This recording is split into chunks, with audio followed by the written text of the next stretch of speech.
टीकमगढ़ के बलदेवगढ़ में सियासत नया मोड़ ले चुकी है। यहां पर कांग्रेसियों ने बीजेपी नेताओं के दबाव में गलत तरीके से कार्रवाई करने का आरोप लगा दिया। इसको लेकर कांग्रेस ने ज्ञापन के जरिए निष्पक्ष ढंग से कार्रवाई करने की मांग की और सरकार के खिलाफ विरोध का बिगुल फूंक दिया। देखिए इसी पर हमारी है खास रिपोर्ट।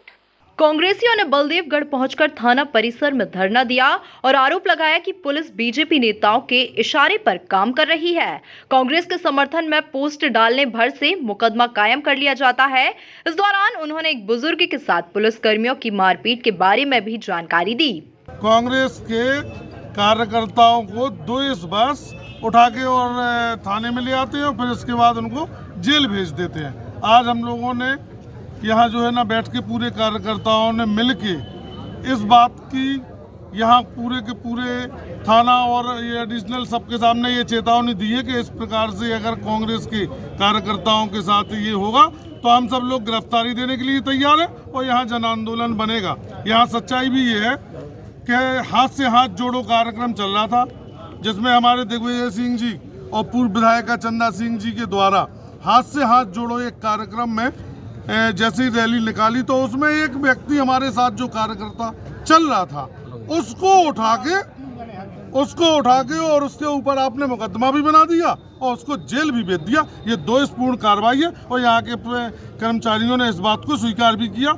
और उन्होंने कार्रवाई का हम लोगों को आश्वासन दिया। और अगर हम लोगों को लगता है कि कार्रवाई नहीं की जा रही तो हम लोग पुनः सड़कों पर उतरेंगे और इस आंदोलन को जिला स्तरीय आंदोलन बनाएंगे।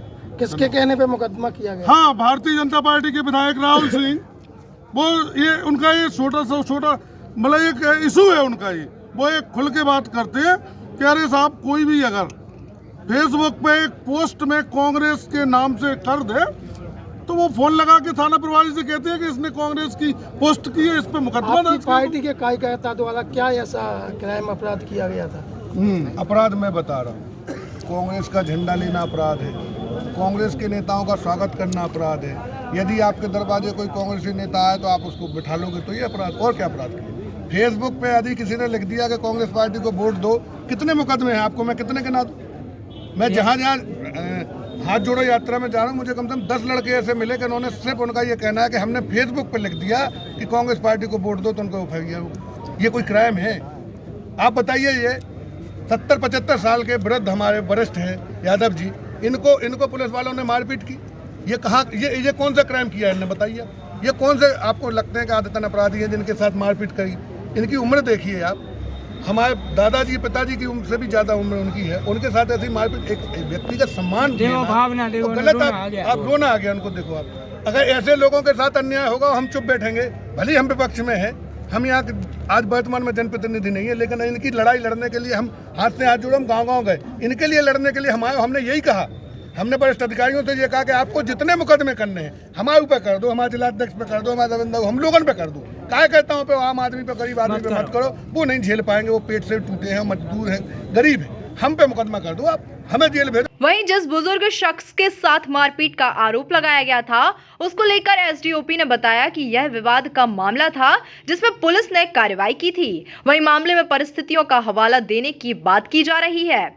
देखिए, यहाँ देवरदा चौकी अंतर्गत एक कुलगुमा गांव है जहाँ पर माता दीन यादव और गोरेलाल यादव के मध्य जमीन संबंधी विवाद चल रहा है और न्यायालय में प्रकरण है।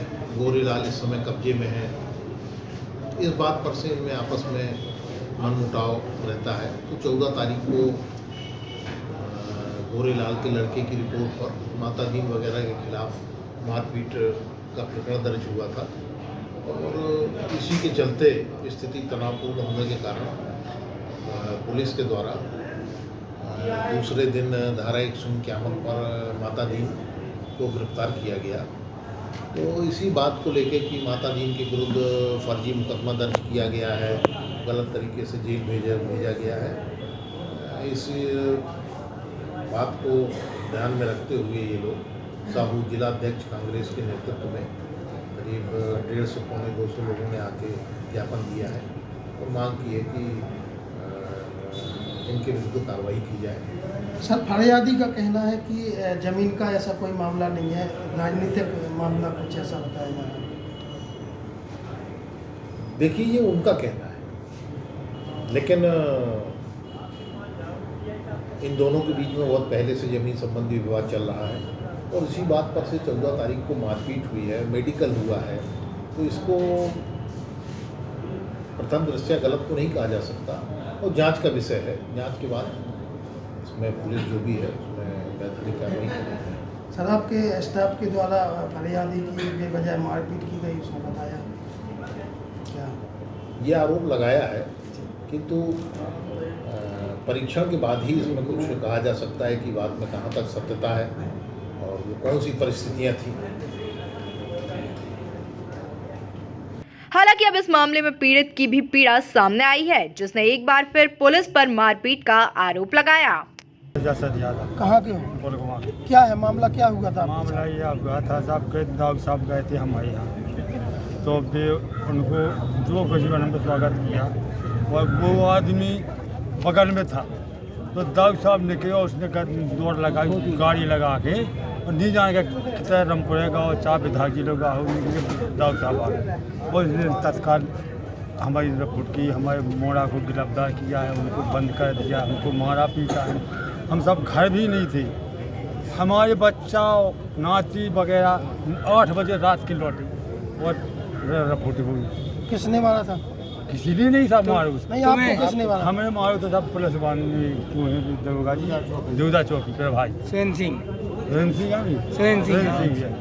उनने मारा। मुझे मैं मंदिर से चला आया था, रास्ता में गोयलाल ने बोला कल ये कदम मल्लम जो जा रहा, उसी गाड़ी में बैठा था, तो गाड़ी रुका के मुझको रोका, मैंने कही बोले कल रोको, मैंने कहा क्यों रुको, मैं नांगे क्योंकि निकलो, तो उनने दोनों हाथ पकड़ के 2 पुलिस वाले ने उनने और मुझे एक रापट हम आई, एक नहीं हम आई और गाड़ी में पटक दिया।